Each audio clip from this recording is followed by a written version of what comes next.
Hey cuties, welcome back to my channel Tales of Prada. ఈ రోజు మనం review అయ్యే మూవీ వచ్చేసి Mirai, directed by Karthik Ghattamaneni. And actors వచ్చేసి తేజ సజ్జా, మంచు మనోజ్ అండ్ ఇంకా చాలా నెంబర్ ఆఫ్ యాక్టర్స్ ఉన్నారు. చాలా మంచిగా పర్ఫామ్ చేసే వాళ్ళందరూ. అండ్ మూవీ విషయానికి వచ్చేస్తే నాకైతే చాలా బాగా నచ్చింది. ఇక్కడ మెయిన్ ప్లస్ ఏంటంటే స్టోరీ. ఆ స్టోరీని నువ్వు ఎలాగన్నా అల్లొచ్చు.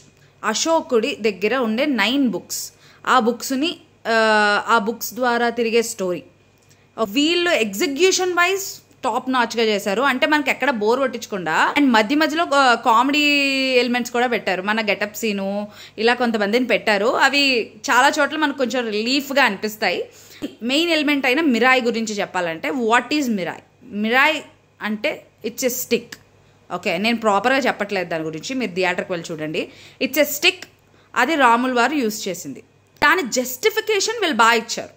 And coming to actors and their acting పర్ఫార్మెన్సెస్కి వచ్చేస్తే, తేజ సజ్జా చాలా బాగా చేశాడు. అసలు దీనికి యాప్ట్ తనైతే మాత్రం.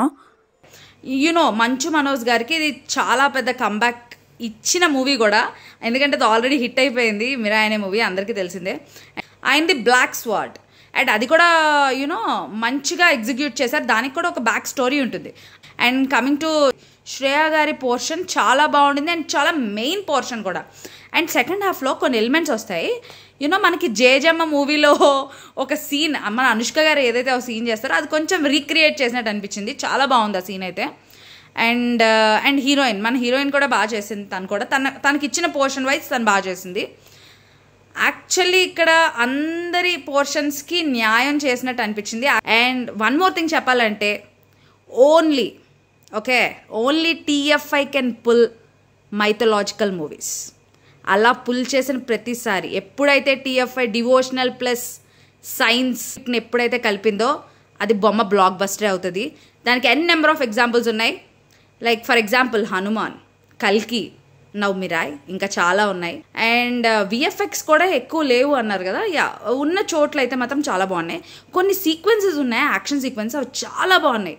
ఇప్పుడు మీరు ట్రైలర్లో చూసే ఉంటారు, గరుడ వాహనంది, గరుత్మంతుడిది. ఆయన సీన్స్ అయితే సూపర్ ఉన్నాయి. గూస్ బంప్స్ వస్తాయి మనకి లిటరల్లీ చెప్పాలంటే. ఆ సీన్స్ అయితే నాకు చాలా బాగా నచ్చాయి. అండ్ అప్పుడప్పుడు మనకి VFX కొంచెం ఇది VFXే అని అనిపిస్తుంది. బట్ స్టిల్ అది మన బ్రెయిన్లోకి తీసుకోం. యాక్చువల్లీ అది చాలా బాగా డిజైన్ చేశారు. అండ్ వన్ మోర్ థింగ్ చెప్పాలంటే, మ్యూజిక్ ఇచ్చి పడేశారు. సూపర్ ఉంది. వైబ్ ఉంది ఆ సాంగ్ లేదనమాట. ఎందుకంటే ఇంత థాట్ఫుల్గా ప్రాసెస్ అనేది జరుగుతున్నప్పుడు మధ్యలో వైబ్ ఉందిలే అని వేసుకుంటే బాగోదు కదా సాంగ్. అందుకని అది తీసేశారు. అయిపోయింది కదా అని మూవీ వెళ్ళిపోతాం. కానీ ఎండ్ క్రెడిట్స్లో ఉంది మాట ఒక పోర్షను. ఇట్స్ గుడ్ కానీ అది అంత అవసరం లేదు. ఎందుకంటే అప్పుడు కొంచెం హై నుంచి బయటకు వస్తాం కదా, అది వచ్చేసరికి అయ్యో అని అనిపించింది. That's it for today guys. నా రివ్యూ మీకు నచ్చినట్టయితే లైక్ చేయండి, షేర్ చేయండి అండ్ సబ్స్క్రైబ్ చేయండి. See you.